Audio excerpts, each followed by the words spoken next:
Welcome back. A community-based reconciliation event recently saw residents of Juba's Rajaf County come together with an aim to foster lasting peace following the signing last year in Addis Ababa of a peace agreement between President Salva Kiir and rebel leader Riek Machar.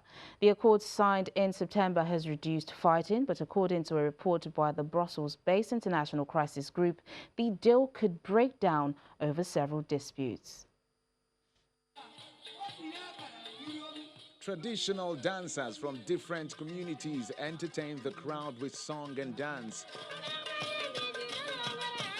As a local comedian drew bouts of laughter with his jokes, establishing a fitting atmosphere for an event aimed at reconciling communities.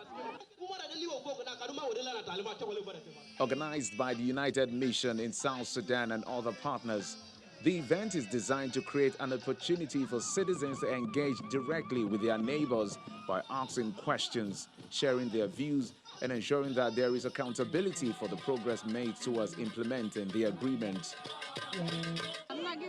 This is what we want in South Sudan, peace, so that we can rest a bit. We have suffered enough with poverty, war, looting on the roads. There's no food, there's no water. About 400,000 people have been killed, and more than a third of the country's 12 million people uprooted by the 5-year civil war, a conflict punctuated by multiple rounds of mediation followed by renewed bloodshed. The landlocked oil-producing country split away from Sudan in 2011 after decades of fighting, then collapsed into its own civil war. As we now begin to leave behind the history of violence,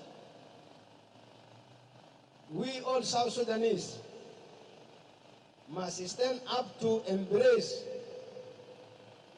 and even kiss this peace, forgive ourselves and reconcile. We are committed to working with you, the leaders and the citizens of South Sudan, as you chart your own path towards peace. It is not an easy journey, but the United Nations will continue to be by your side as a partner in peace. Thank you for your efforts. You have clearly demonstrated your commitments by being here today and taking part in this event to help bring durable peace to South Sudan. Copies of the revitalized peace agreement signed last year were also distributed to the people who attended the event to help them understand the content of the peace deal.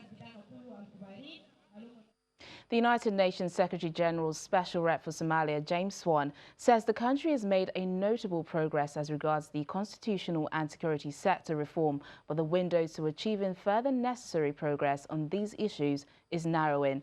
He was speaking to the Security Council in his first address since taking office. He also stressed the need for political consensus, compromise and cooperation among all stakeholders. Also addressing the Security Council as head of the African Union mission in Somalia, Francisco Madera, who said the mission held meetings with the federal government, state officials and candidates in Jubaland in an effort to address the concerns raised by the parties.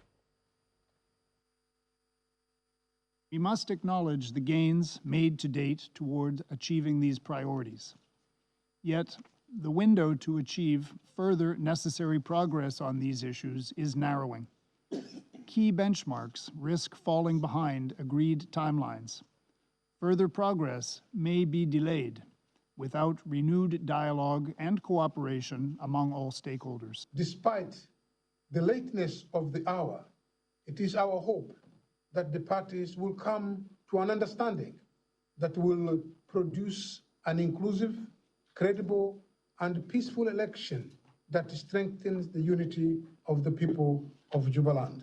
To sustain this and allow for the consolidation of the accumulated gains and allow the transition of security responsibilities from AMISOM to the Somalis, there is need, Madam President, to continue the effort of supporting the troop generation of Somalia, training and equipping of these Somali armed forces, and protecting and enabling them to undertake and continue to hold the cities and towns.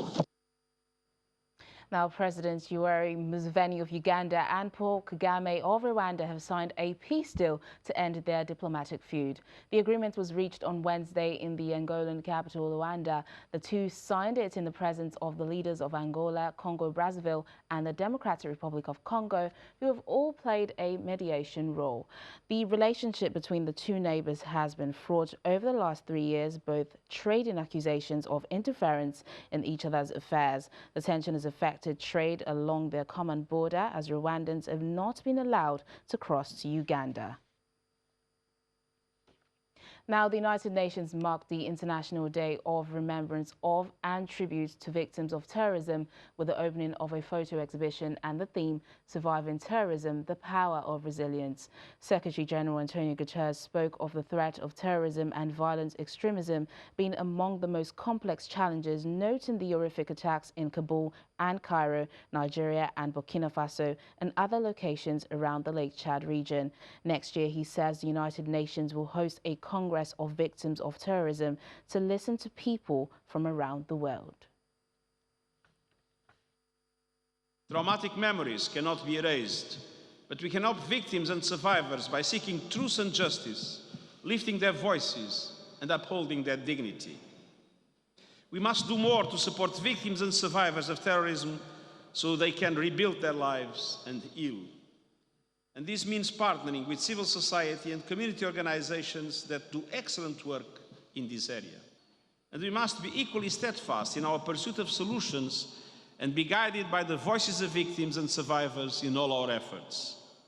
Let this moment be one of reflection, recognition, and action, and let us do everything we can to ensure that the plight of victims of terrorism is no longer a forgotten one.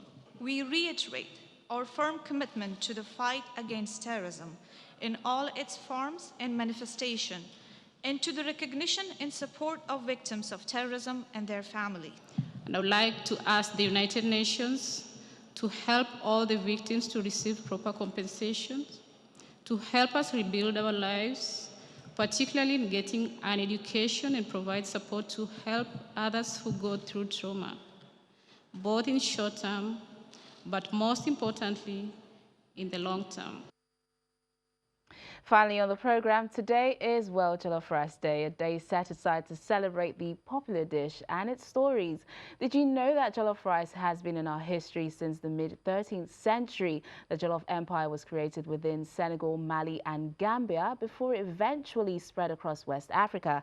However, over the past few years, there has been a serious rivalry between the Nigerians and Ghanaians over who really invented jollof rice. The debate is still very much ongoing, while Ghanaians continue to argue that their rice tastes better, but Nigerians continue to disagree. Well, I just think regardless of what type of jollof rice you're eating tonight, just make sure you enjoy it. That's the program today. Thank you so much for watching. I'm Teniola Shabuali.